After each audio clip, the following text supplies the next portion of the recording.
हम करेंगे हर मजलूम की हिमायत। बिस्मिल्लाहिर्रहमानिर्रहीम। अस्सलाम वालेकुम। मैं हूँ हुरैन फातिमा और आप देख रहे हैं हिमायती न्यूज़ HD चैनल। नजर डालते हैं आज की अहम खबरों पर।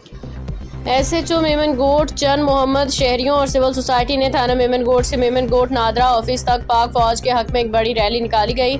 पाक फौज जिंदाबाद के नारे। कराची से chief crime reporter Haji Abdul Ghani बारिजो की रिपोर्ट के मुताबिक मलीर मेमनगोट में मुआरका हक पाक फौज से इजहार यकजहती के लिए मेमनगोट पुलिस और मेमनगोट के शहरियों सिविल सोसाइटी के मुश्तरका तौर पर रैली निकाली गई।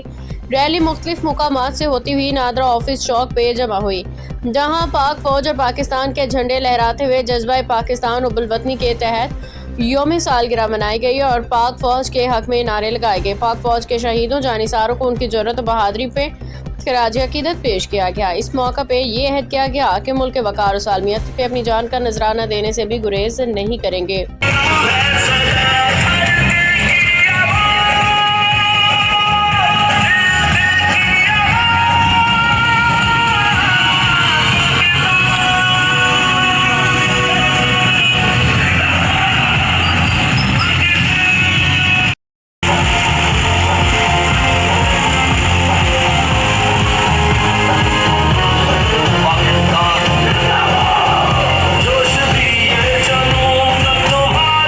अब तक के लिए इतना ही। मजीद खबरों और अपडेट से बाखबर रहने के लिए देखते रहें हिमायती न्यूज़ HD चैनल।